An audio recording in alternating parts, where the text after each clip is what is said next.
Hello and welcome. This is the 14th webinar, and thank you for coming up in good numbers. It's been more than 1 year now. It's like the 14th one every month, so it's like 15 months we are doing this now, and we have a good turnout. And thank you for making the webinar such a huge success. I can see people from across. There are even some people from the Middle East, and a few from other consulting companies. So thank you all for being there. And before I start, this is like an open sort of a thing. And if you have any sort of questions, please do not hesitate. You can drop in a question through the question panel. You can raise your hand, and I'll be asking questions. So you can just do a yes or no in the chat box, so I know your participation levels. So starting off, um, this is a brief of what you must have received. We're looking at the background of GDPR. We're looking at the data subjects, data requests, controllers, processors, the various wordings, the terms, um, which is confusing so many people within the IT community. And you've got so many of our clients who are having so many queries on that. So I thought of doing a webinar on that. Anyway, so going ahead, this is it. So one thing is, as I said earlier, come up with your questions. It's very, very important that you come up with questions. And even if I'm not able to do it now, because I've got just a fixed amount of time, it's just I have like 30-40 minutes to complete this thing. And what I had done was I had completed like a full day foundation course for the Computer Society of India. So from that, um, you know, uh, I have taken a few of the webinars, a few of the slides from there, and we're continuing with this. And I have a good friend of mine, Manoj. He is a good friend of mine, and he is joining in from Singapore. Welcome, Manoj. Thank you for being there with us. And okay, he's come. He's mentioned some slight audio issues. So okay, I'm raising my volume. So I hope I'm audible better now. Okay, going ahead.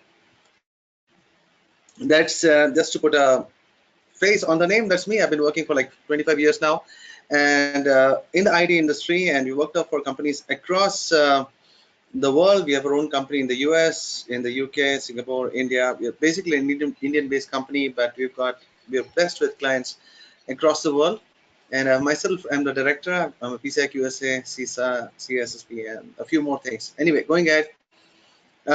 I believe that the terminologies, that is, the definitions, are of key importance. So starting off with the definitions, controller.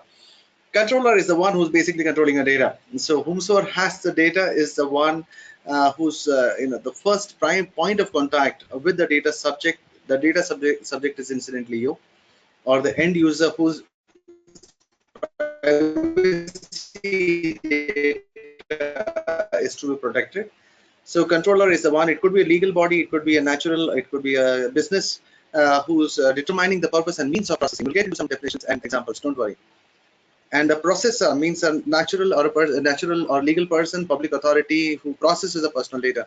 So the frequently asked question for me, to which I have devised this answer, is how do you determine who is the processor and who is the controller? So a couple of quick questions to ask that you can ask. Um, whether the particular organization determines the purpose of the data processing, which is the why part, and whether the particular organization determines the means of processing, which is the how part. So if an organization is defining the why and the how, why it is to be processed and how it is to be processed, that company is a controller. If the answer is no, then the company is a processor. For example, I'll give you two important examples. Pay attention, please. First example, let's assume you are maybe a hardware, maybe you're a manufacturer, like a fast-moving consumer goods, maybe a cloth manufacturer, or maybe a cold drink manufacturer, and you ask a marketing agency to just go and see which what is the demography of the users below 20 years who are using your product. So this marketing agency goes out and collects the data, shifts through it, analyzes it, and comes back with trends for you, which gives you insights into how the data is used, your organization is being used. So in that case, the FMCG company is not really the controller or the processor, because it doesn't have access to the data at all. So who has got access to it? The one who has got access to it is the marketing agency. The marketing agency is the one who is collecting the data and analyzing it and giving it back to you. But on the other hand, let's assume this you are the same FMCG, the same organization who's manufacturing the cold drink or the biscuit or whatever be the case, and you are giving your data to the to maybe a payroll company to process your payroll. Okay, so you are telling the payroll company that this is the data, I'm giving it to you for 1, 2, 3 purpose, and this is what you're supposed to be doing with it. So you have determined in that case the why and the how. You have determined why you're giving it, to whom you are giving it, and for why you're giving it, and also you're telling the payroll agency very clearly that you're supposed to,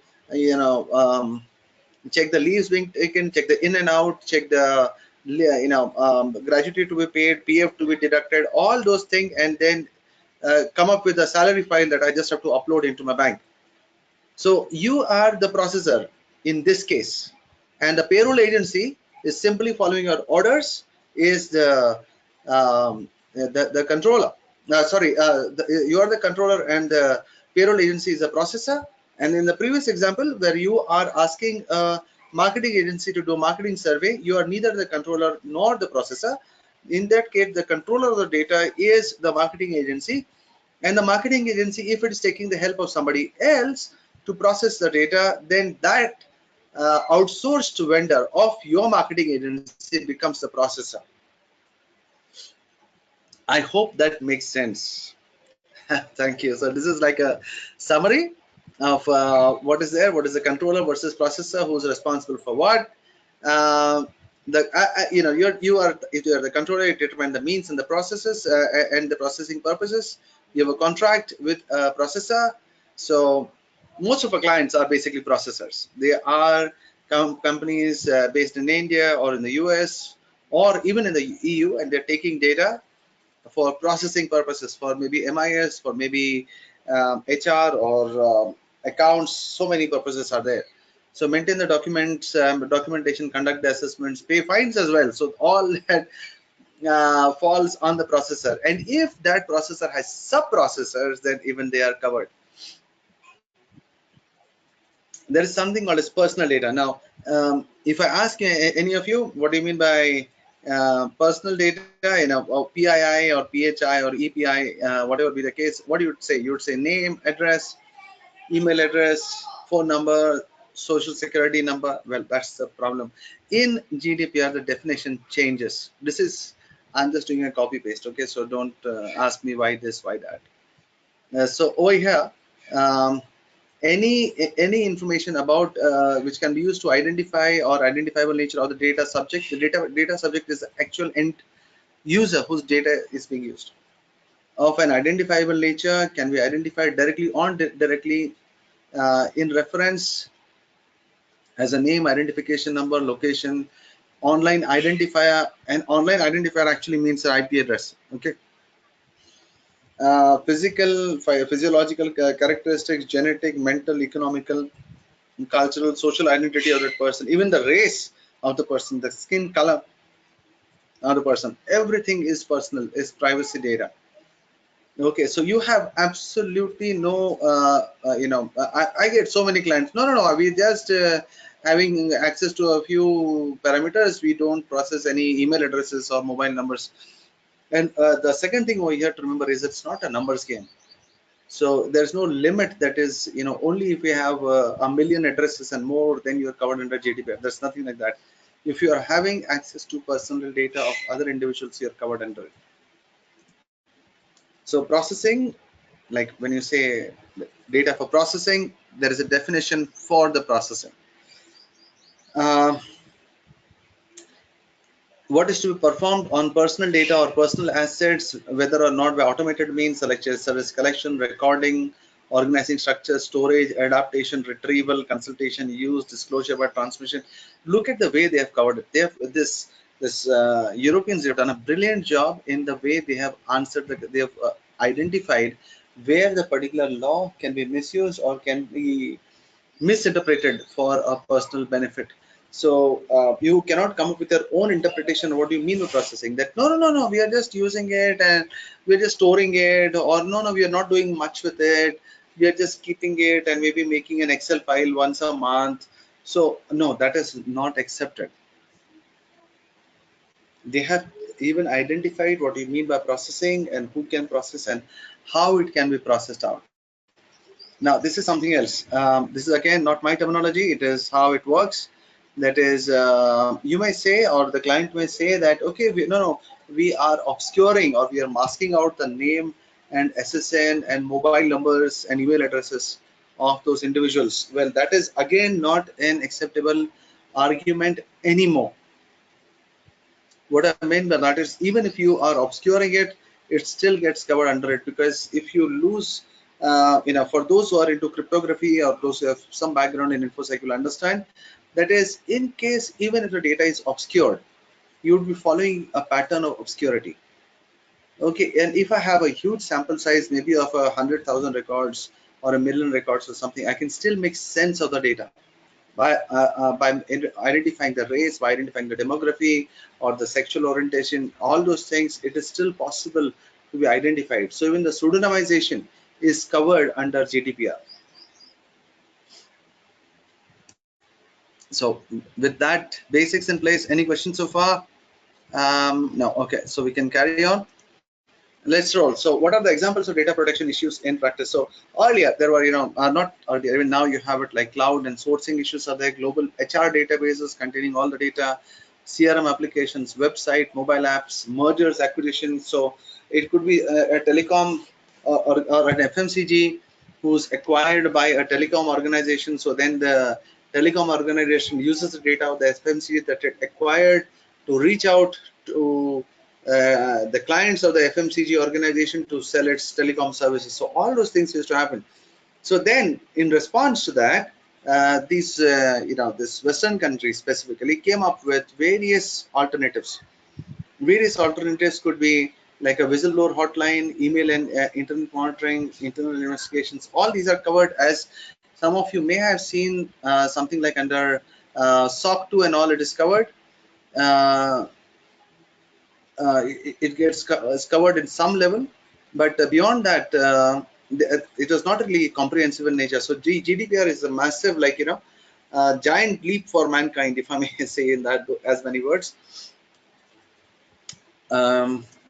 Okay, so what is GDPR? If I come to it, it's a complete overhaul. So there were many data protection regulations in place with extensive updates of what can be considered as identifiable information, and it is applicable to all member states of the European Union. Uh, so applies to all organizations processing the data of European Union's data subjects, regardless of wherever the organization is geographically based. So even if you're a country, even if you're a company based in the Middle East or in the US or in India or in Singapore, it simply doesn't apply. The regulations, it simply doesn't matter. The regulations would still apply to you.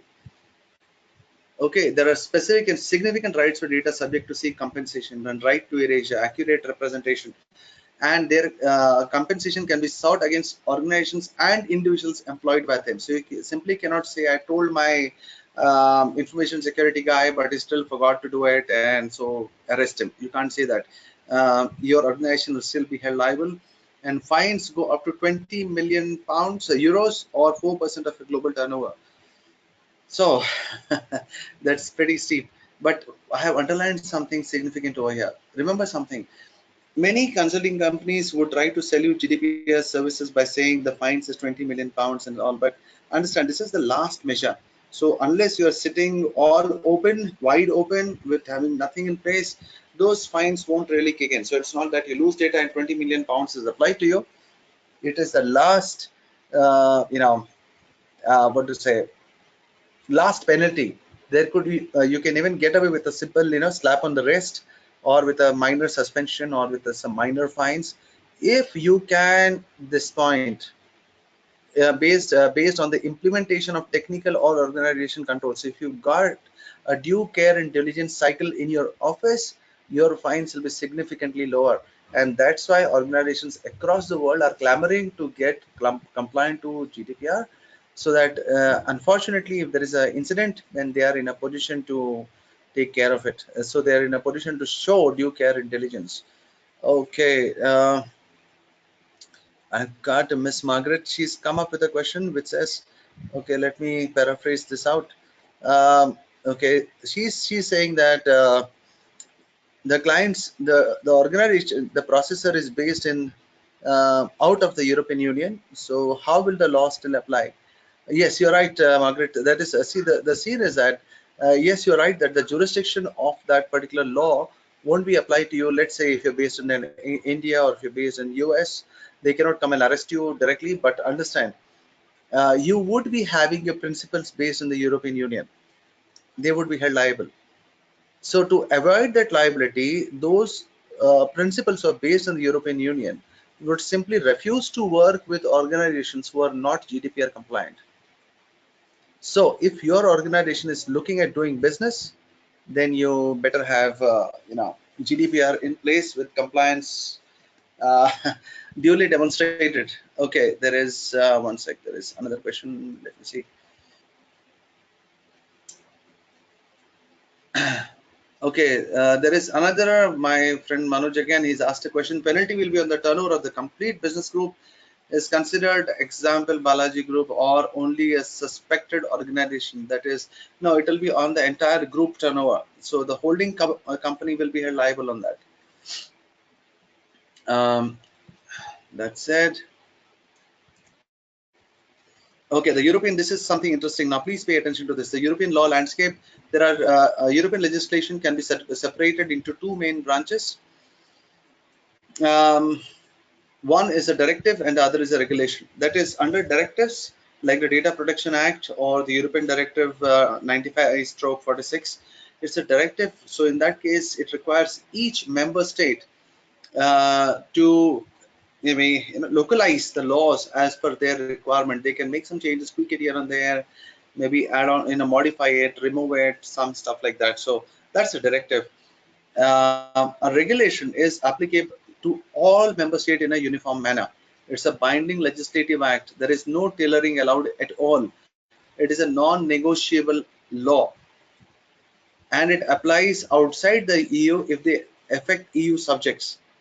So, and the worst part is the bottom part, that is GDPR is a regulation. It's not a directive. So you cannot think that maybe France or maybe Sweden or maybe Finland will come up with its own interpretation. That is simply not going to happen.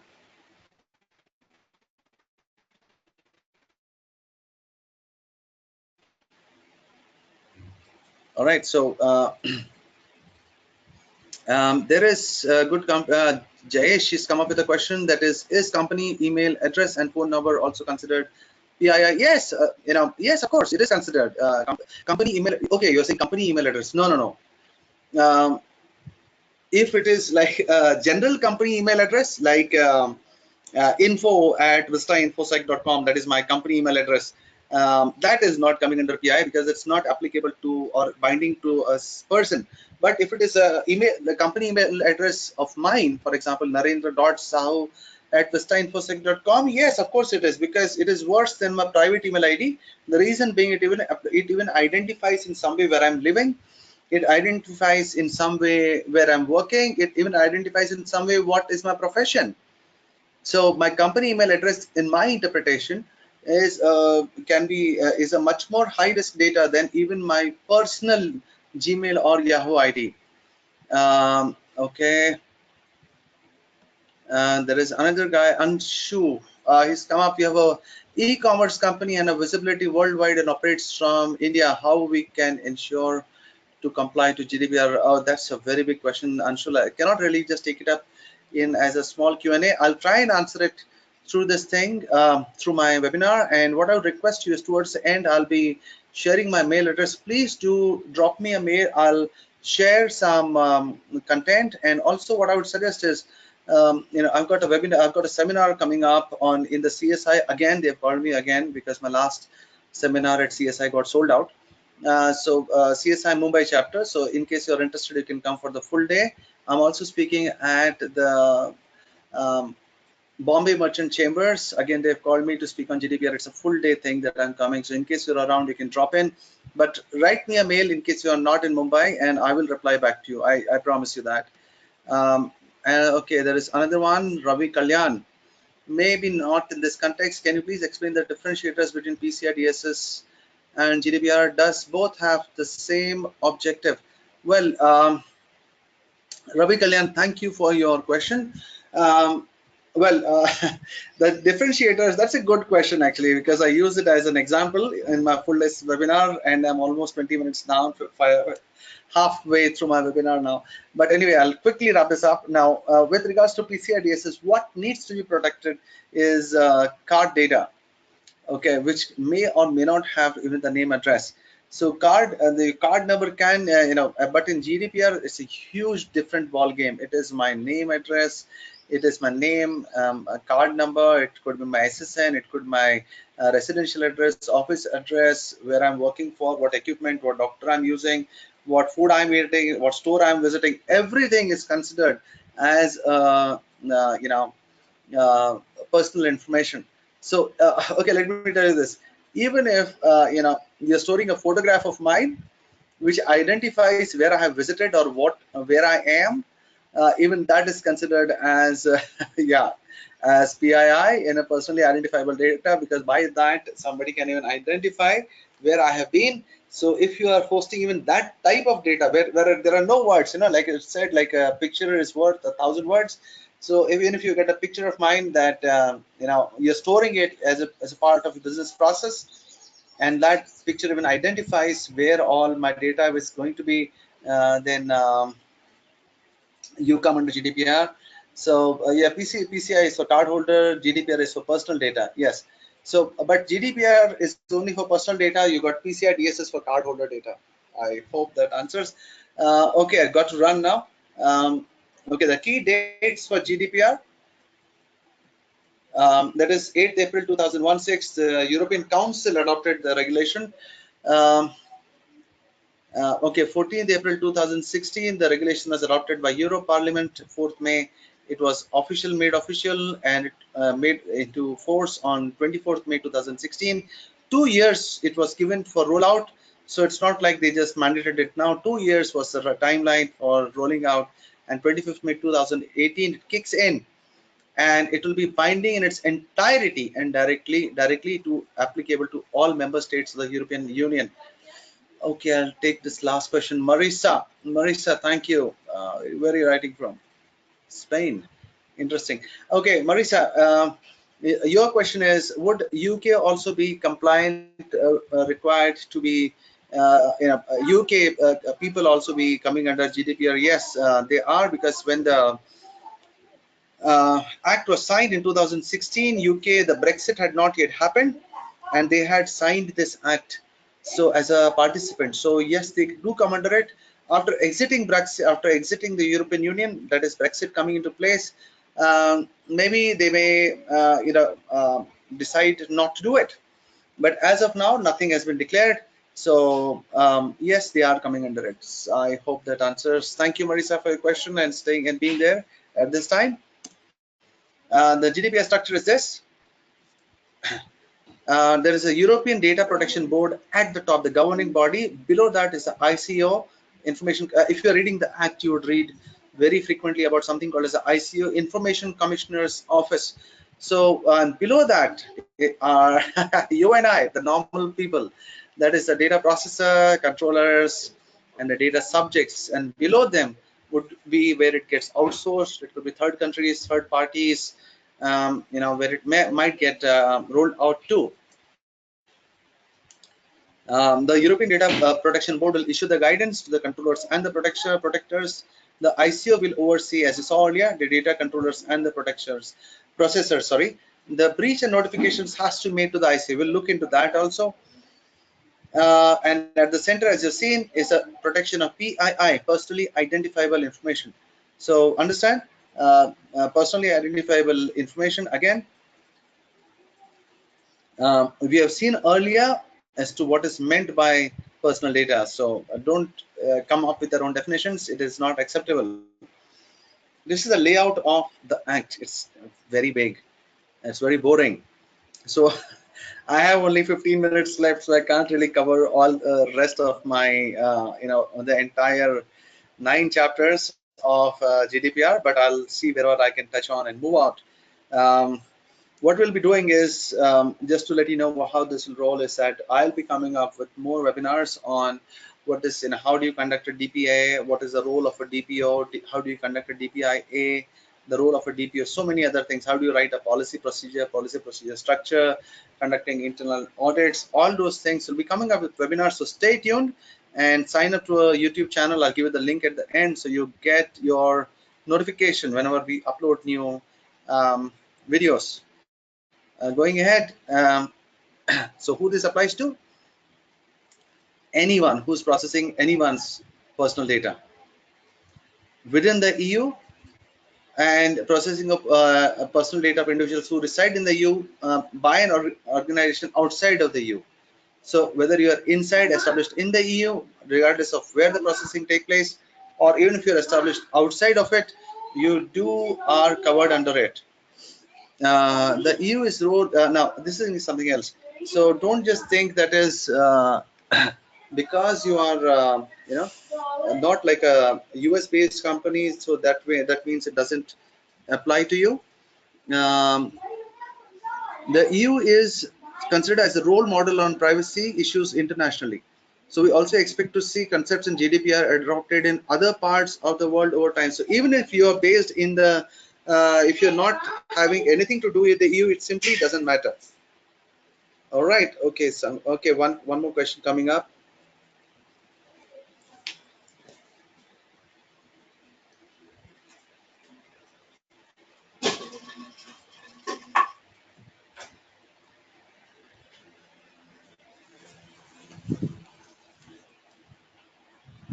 Oh, man, I'm sorry. I just lost you for a moment over there. All right. Now, coming back to the subject. Um,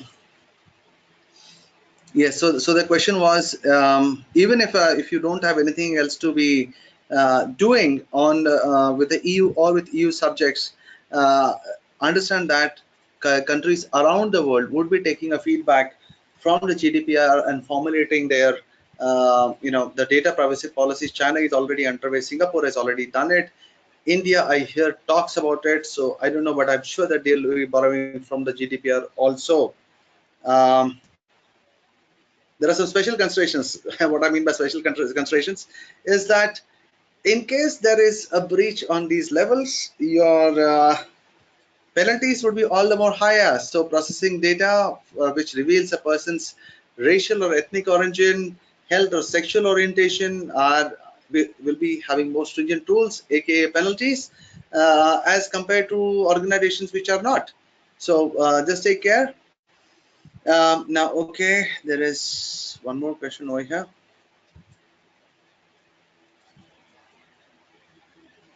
Okay, there is a Praveer Kumar Sinha. How can Indian company be conformed to GDPR compliance? Well, you need to get some sort of a support to help you do that. It will be better if you take the help of some consulting company to help you get ready and possibly do a compliance internal audit to show compliance to your clients, to your partners, to your stakeholders that you have GDPR in place, and tomorrow, unfortunately, God forbid, if there is an issue, you can show that due care and diligence has been followed. Okay, one more question. Manisha, can you help me understand how GDPR policies, how can GDPR and ISO 27000 policies? Well, see, GDPR and ISO 27001 policies are two different ballgame. I hear this point on a daily basis every day because we've got clients coming in on a daily basis on this. So yes, if you are 27001 compliant, GDPR will become slightly easier, but being 27001 compliant doesn't make you GDPR compliant. The reason being there is no special consideration for data privacy under 27000. It just touched upon very lightly. By lightly, I mean maybe 5% of the 100% requirement of GDPR. So it might help you, but it doesn't really give you a huge margin. Jayesh, will you be taking a webinar on privacy impact? Yes, I will be. I will be DPIS. I will be doing you know uh, webinar on that. Maybe give me maybe this month or next. I'm just keeping two packed out, so maybe early June I will be doing it. So thank you for that. Okay, now there is another question. Seeking the consent, is it mandatory to seek the consent of data processed and shared with third party? Yes, it is. We'll get into that. That was unsure. There is another question. Dr. Astitwa, applicability of GDPR on data subject resident of India? No, it doesn't. GDPR doesn't apply to if the data subject is a Indian resident. It's only for European Union residents. I hope that answers. All right, I've got to run. I barely have any time left. So for international data transfers, this is a few of the do's and don'ts that you have to look at. It is very more prescriptive. There are very lot of bureaucratic requirements. So it is going, if your controller is sitting in the UK and sending the data out of UK, it is prohibited unless adequacy. So it's prohibited means special cases. What I mean by that, exceptions, that is, it was done using consent. There is a contract with the data subject, so in the interest of the data subject, public interest has been taken care of, legal claims has been taken care of. So interest balancing, it's each line I can talk like 10-15 minutes. I'm sorry, I don't have the time now, but technically speaking it is prohibited. But if you can get an exception, or it can be done with all these things in place. There is when you're talking about even international data transfers, there has to be adequacy decisions that has to be grandfather. That is right from the data subject to the data controller to the data processor. All the people have to be aware of what is the requirement and what is going on. So you can no longer take your data of your data subjects in the EU and send it for processing to India without informing and taking the consent of your clients in the UK or in the EU. Okay, consent. So that is the basic thing. People keep talking about consent. What is meant by consent? So I have kept a few slides, rather two, three slides just on what is the definition of consent. It must be freely given, specific, informed, and unambiguous. So the subject that is, who's the data subject? I'm the data subject. For I, the end user, me, you as an individual, they are the data subjects. So the consent has to come from the data subject. It has to be freely given, specific, and informed. So you have to demonstrate, as a company, you have to demonstrate. Okay, the data subject need not have to demonstrate anything. So if the proverbial downward slide begins, you have to prove that you did your best. That is, you ensured that what steps were taken to ensure the data was freely given. It was very specific. It was only as per the requirements. You didn't take even one row of data more, and the subject was informed of his rights and he consented willingly to this thing. Okay, so you can't even have in your software, you can't even have a screen which says, you know, by clicking on sign up, I have accepted the privacy policy and the terms and conditions of the contract. That's not possible. Okay, you have to explicitly make him click on a text box and give him access to your privacy policy and let him know what will happen in case he doesn't click on the checkbox. All those things. So practical example is ticking a box when visiting a website. So it's not just clicking on a button, it is ticking a box. Pre-ticked box no longer is acceptable. So you would be seeing that in many softwares, that is, it is ticked, I've read and understood, clicked. You just click on OK, it goes ahead. And the other thing is, let's assume you have sent a mail to the user to respond, that is, this is what I have intended to do with your data. Let's assume, okay, you have sent a mail to the client and the client has not responded.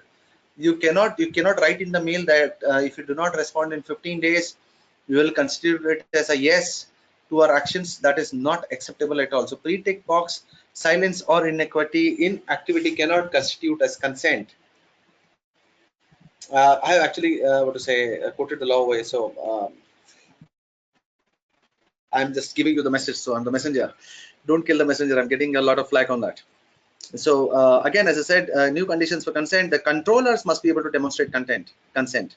So in case something goes wrong, you cannot say as a controller, you cannot tell the data subject that prove it that I did not that I infringed on your free will or I did not take your consent. No, no, you have to prove that you took the data in his free will. Okay, the data subject has no genuine consent is presumed not to be given freely. There is clear imbalance between data subject and controller. There is, you cannot have a holistic rule covering multiple data points.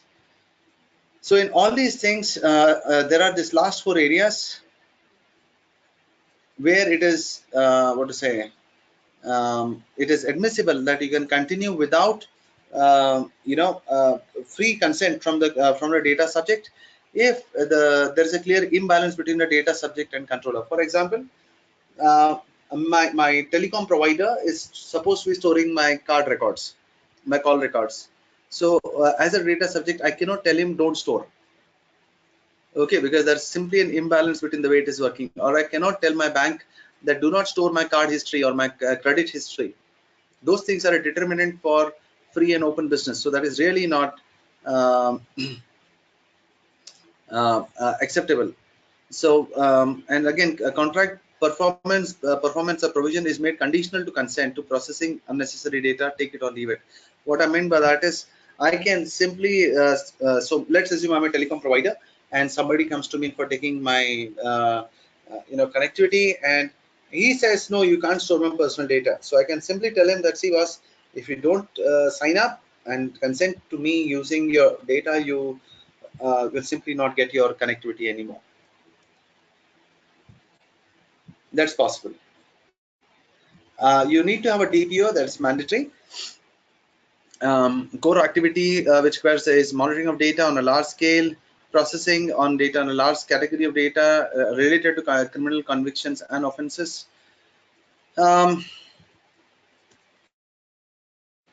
Okay, there are some. Okay, in other cases, DPO may or where required by a union or member state union shall be designated. It's mandatory to have it. Here there is some room for maneuver.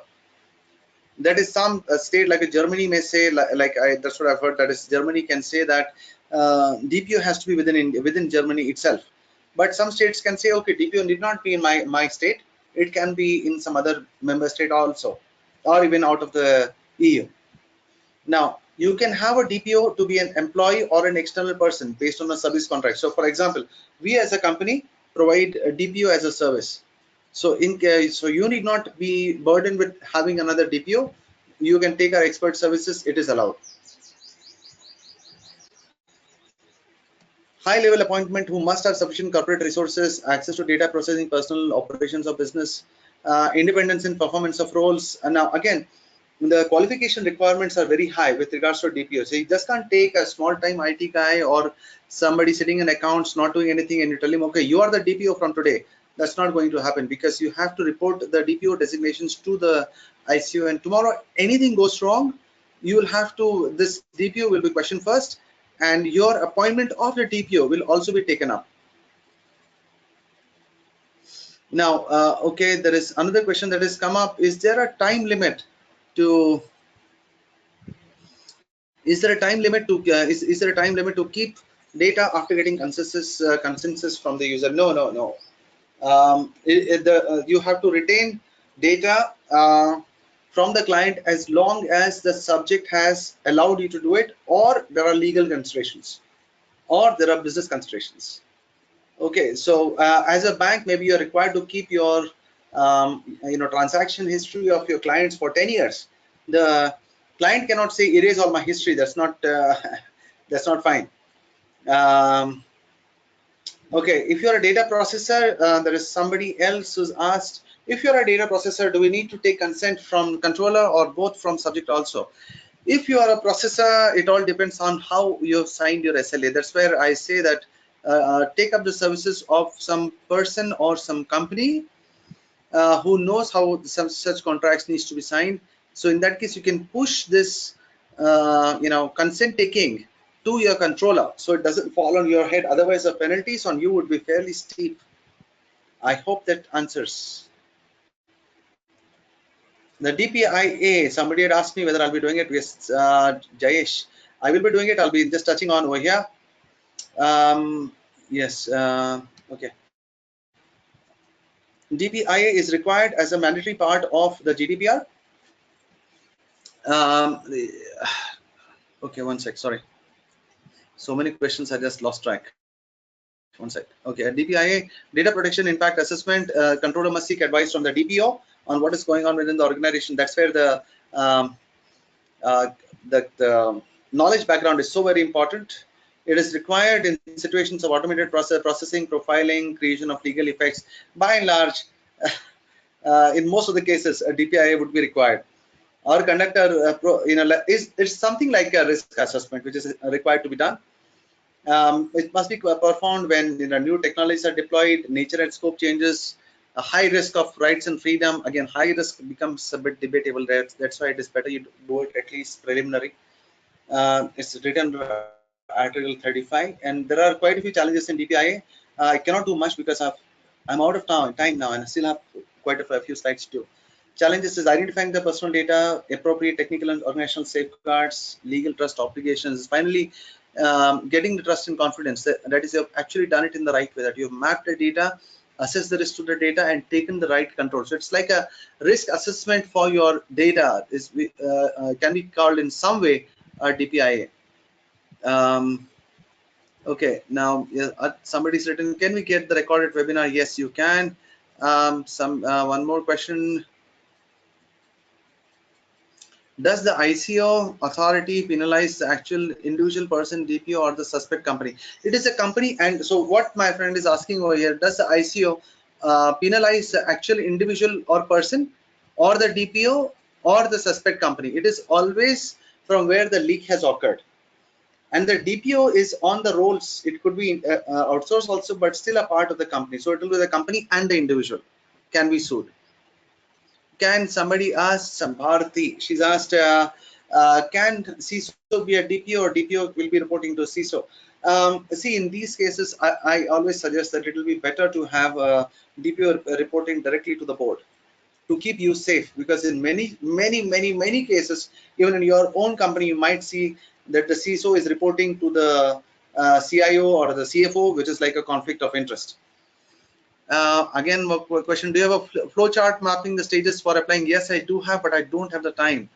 I wish I could do it. Maybe I'll be doing one more webinar on that. Maybe I'll have a webinar on GDPR every 15 days. I'll try and work out the time on that. But thank you so much for your questions. And are there, one more question, are there any 2-3 levels of notices before actual penalizing? Yes. No, it won't be 2-3 levels. It again depends. If it's a minor offense, they may give you a slap on the wrist, or they'll just go for the penalties. Depends on the extent of breach. You need to have very clear data policies. So these are the checklist, audit of your existing policies, practices, what data exists where, how is it being stored, how is it being used, who has access to it, how is it being secured. So data policies have to include all of these things. It is very exhaustive, very comprehensive. It's all document, evidence. Don't look at technical controls. Technical controls, the best I can think of could be if I may say, a DLP, but again, a DLP won't control, won't be able to identify all the levels of personal data. So it's all your administrative and logical access controls, and not your technical controls. So don't go for products which says, this will make you GDPR compliant. It's not going to happen. In case there is a data breach, as of now, current situation, there is no general obligation. It was there under the DPIA also. Other EUs already have some guidance in place for notification, but when in GDPR, if under GDPR, when a breach happens, you have to, it's a personal data breach, which could be unlawful destruction. It could be even a destruction. So it's in a data loss. Okay, unlawful destruction So it's not just data leaving the organization. Even if the data is lost unlawfully or in an accidental way, your server is shut down and you don't have backup, it's considered as a breach. So loss, alteration, unauthorized disclosure, that all constitute as a data breach. Without when you have to inform within 72 hours of becoming aware, you have to make awareness on the data breach that has happened. You have to have information to the CPI, to the ICO. You have to let your controllers know. The controllers have to let the data subjects know of the breach. Now, again, as per the Act, when you have to inform if the data breach is likely to result in high risk is likely to result in a high risk for the rights and freedoms of individuals. Exemptions are if the data is encrypted, so highly encrypted, or you have some DRM or something like that in place. What has to be communicated? The DPIA, that is the data privacy, has to be communicated to the data subject. How it has to be in direct communication or public communication is allowed for letting the data subjects know. Accountability principle. Once the data breach happens, this is how it must be happen. Your stance. You should be able to show how you comply with the GDPR principles. These are all the requirements. It is up to you to prove it. So it will be actually guilty until proven innocent, not the other way around. A few questions of my own. I'm sorry, there are still quite a few questions coming in. I promise you I'll respond, but I'm really out of time now. I just put in 6 questions. My organization is only processing data on behalf of others. Yes, because in that case, you are a processor, you still need to comply to GDPR. Next one, organization must be transparent. What does it mean? Uh, why are you processing the data? That has to be made very clear in a privacy policy and to the data subject. How long will it be stored, or what criteria is being used to determine that period? All that has to be communicated. With whom it will be shared and whether it will be transferred out of the EU, that has to be communicated with the data subject. So that is what is meant by transparency, and the transparency is always in view of the data subject.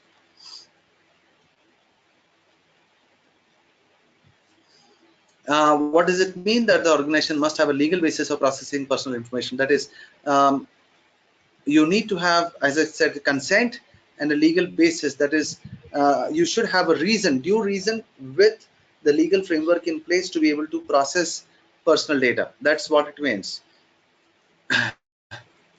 What does GDPR require? You have to, in case of a data breach, you have to disclose it out within 72 hours of detecting the breach. That's very important for you. If my organization transfer data to outside of country of the EU, it is heavily regulated. It is first instance, it's a no, you can't do it. But then if you have the right legal basis and consent in place, you can still do it. But again, there's a lot of paperwork to be done. If my business uses a vendor to process personal data, in that case, sorry, you are the controller, the other person is a processor. The onus is on you to ensure that your processor is having the controls in place, and that's where the business model of many companies is hinging. Because if you don't have data privacy GDPR in place, because many companies that we have consulted with as a consultant for GDPR, they are processors. They are taking data, processing or analyzing or doing some MIS and reporting. And by the way, there is one more thing. Please pay attention. This is extremely important. I didn't cover it in the presentation. That is, even if you are a software developer, you still come under, and not having access to the data, you still come under GDPR. You know how is that? Well, you don't come directly under the law, but what happens is that your product should be able to demonstrate the GDPR requirements, such as right to forget, consent, erasure of data, identifying, or even getting the data out to give it to the individual back to download, to give it to some other processor. All those things are there. If your software doesn't simply have those functionalities, you will end up doing it manually. So if you're a software vendor, no, I cannot see a reason how a particular client will buy from you if your software is not complying to the GDPR requirements, because then your person who is buying the software will end up doing these things on his own, that is manually. Okay, so here are a few kits, good softwares, guidance from ICO. There is Information Commissioner's Office UK that you might want to access for getting more data on GDPR. And okay, that becomes to my end of my webinar, and we have seen 14 so far. There is an upcoming on June 7th on SOC 2, which is selecting which are the trust principles that applies to you. I'll try and I hear you. There are just too many questions. If possible, I'll try and have another webinar on GDPR before the end of the month. I'll try. But again, thank you so much for your queries. One sec.